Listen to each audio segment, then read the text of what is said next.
Hello everyone, welcome to टीब affairs.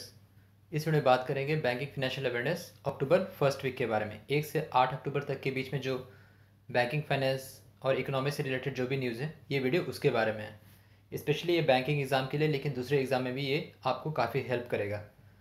और अगर आप चैनल पे फर्स्ट टाइम आए तो आप बाकी के पिछले वीडियोस प्लेलिस्ट में जाके static banking, computer awareness, recent के बैंकिंग अवेयरनेस के वीडियोस अगर आपने नहीं देखा तो उसे आप ज़रूर देखिए।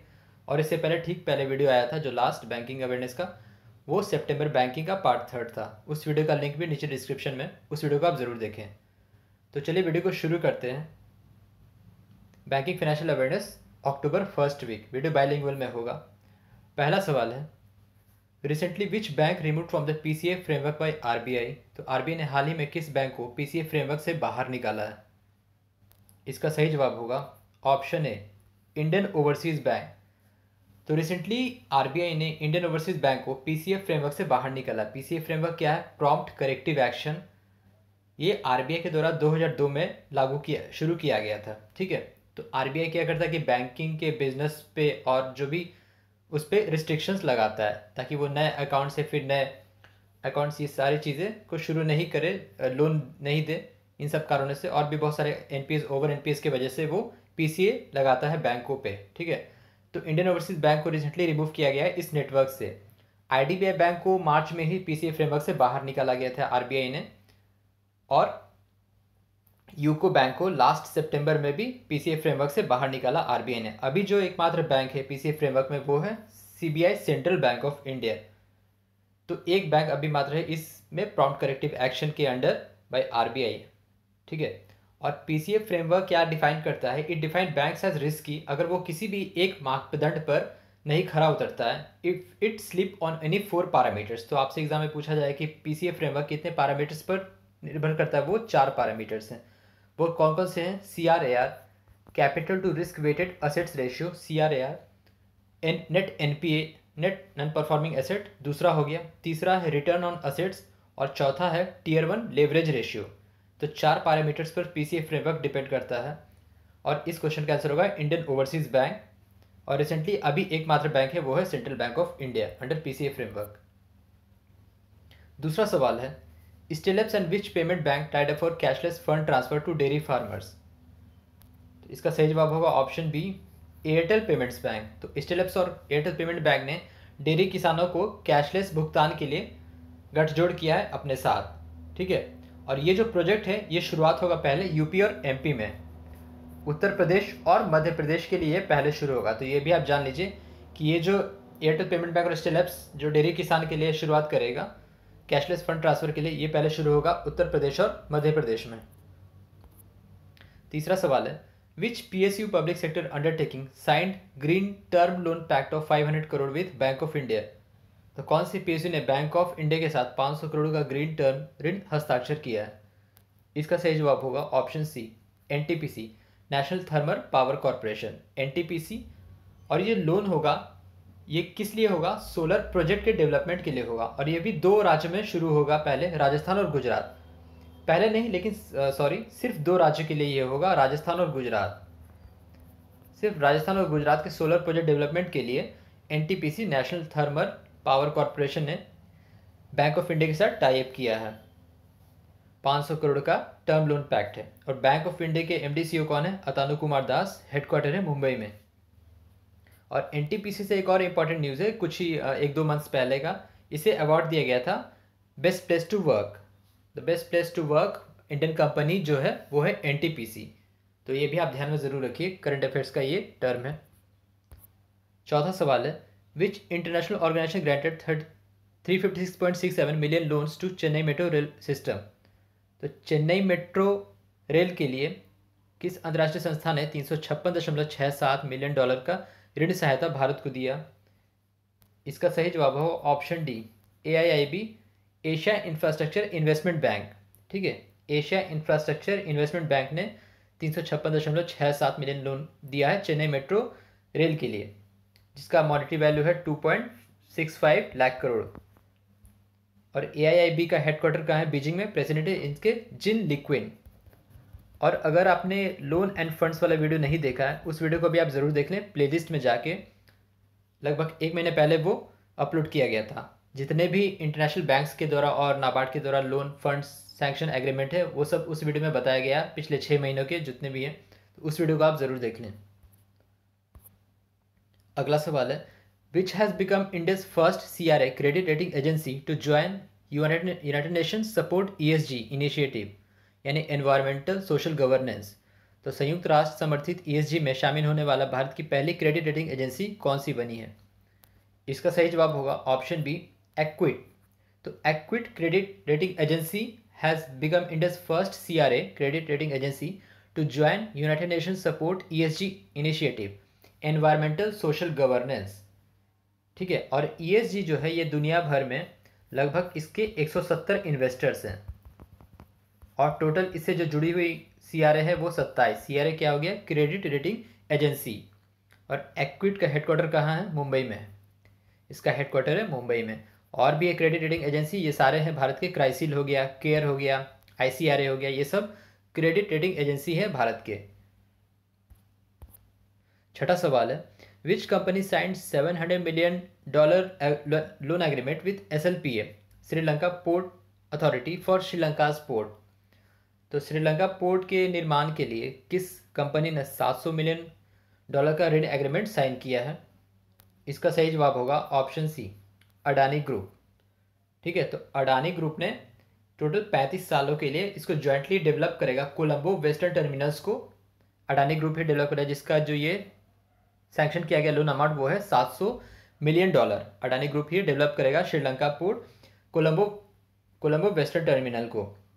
बात करें एफकॉन्स की, तो ये भी 1 महीने पहले का न्यूज़ है। किस वीडियो में मैंने बताया वो था क्वेश्चन, मुझे एग्जैक्टली याद नहीं है। अगर आपने पहले देखा होगा तो आपको याद होगा।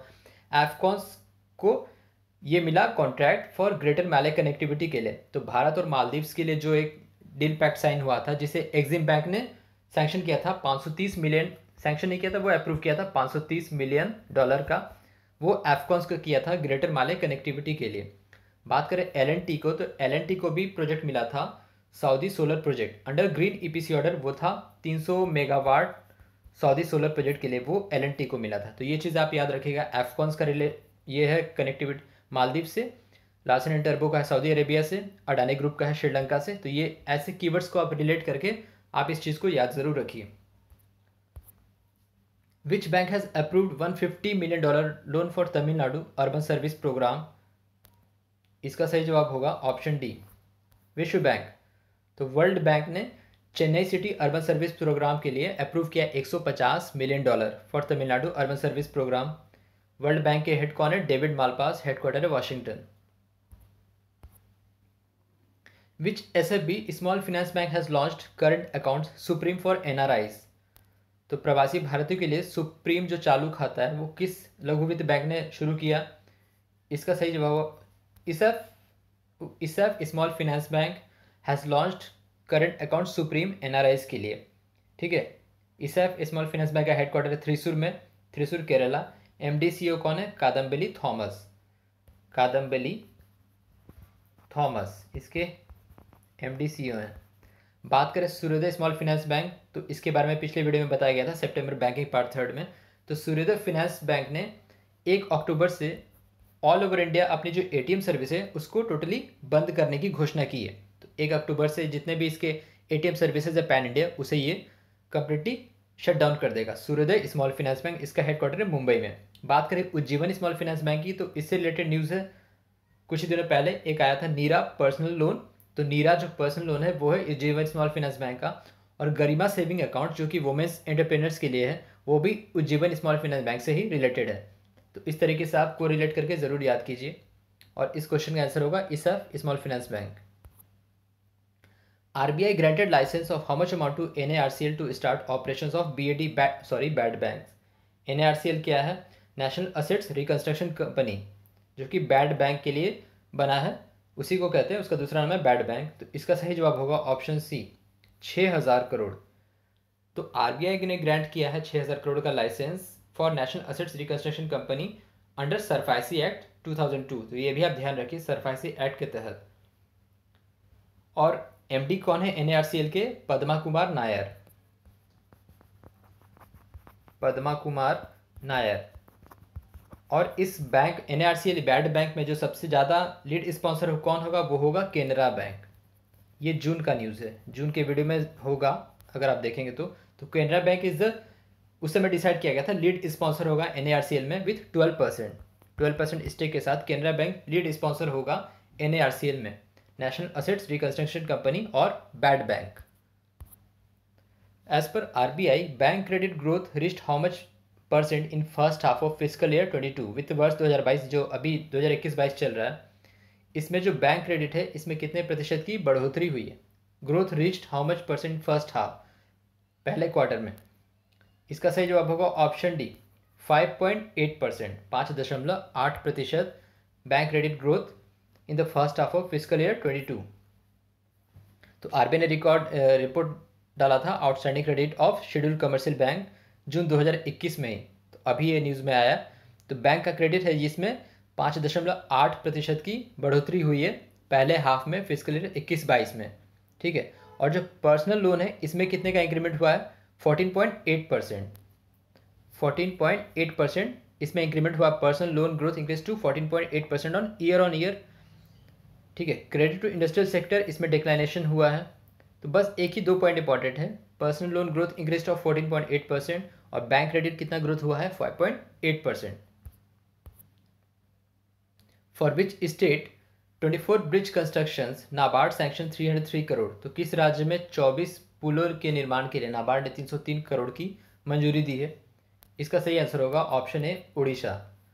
तो under RIDF rural infrastructure development fund, इसके तहत उड़ीसा के 13 डिस्ट्रिक्ट में कुल 24 ब्रिज का निर्माण होगा जिसके लिए नाबार्ड ने सैंक्शन किया 303 करोड़ टू उड़ीसा। नाबार्ड के चेयरमैन कौन है, GR चिंताला, और हेडक्वार्टर है मुंबई में।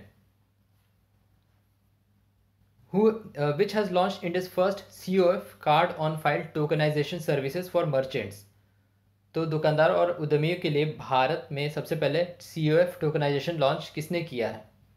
इसका सही जवाब होगा ऑप्शन बी वीज़ा, ठीक है। तो वीज़ा ने मर्चेंट्स और ई-कॉमर्स जैसे जो हो गए Grofers, BigBasket, MakeMyTrip, इन सभी के लिए COF card on file tokenization service launch किया है। टोकनाइजेशन हो गया मतलब कि कार्ड का जो एक्चुअल सेंसिटिव डेटा है जैसे card number, expiry date, CVV, security code, इन सब के बदले किसी एक अल्टरनेट कोड से रिप्लेस कर दिया जाएगा जिसका नाम है टोकन, ताकि इसके प्राइवेसी और सिक्योरिटी बरकरार रहे, सेफ्टी भी बरकरार रहे पेमेंट सिस्टम में। तो उसको टोकन को लॉन्च किया है वीज़ा ने।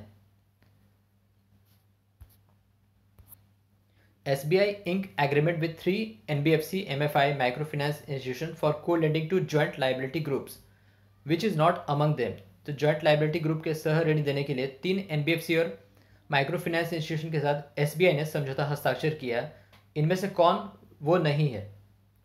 इसका सही जवाब होगा ऑप्शन डी मुथूट फिनांस। बाकी 3 हैं, Vedika credit capital, Save micro finance और पैसालो डिजिटल। तो ये तीनों हैं for joint liability group with SBI। अब कुछ वन लाइनर्स देख लेते हैं। BharatPe acquired PayBack India and launch pay features on its app, with which small finance bank NABARD collaborated to boost rural development in Rajasthan. ये होगा AU small finance bank. Which bank approved $40 million loan project for Meghalaya for health system strengthening, World Bank. Which bank and Indian Navy launched NAV e-cash card on board INS Vikram Aditya, SBI, State Bank of India. RBI has appointed an administrator of SIFL, Sri Infra Finance Limited और Sri Equipment। किसको appoint किया है, रजनीश शर्मा को। World trade organization raised global trade volume forecast for 2021 to 10.8%। तो जो वैश्विक व्यापार का ये होगा वॉल्यूम, उसको WTO ने इंक्रीज किया प्रेडिक्शन में 10.8% पे। SEBI security and exchange board of India launched swing pricing for डेप्ट mutual fund scheme and the pricing will not be applicable for redemptions up to 2 lakhs।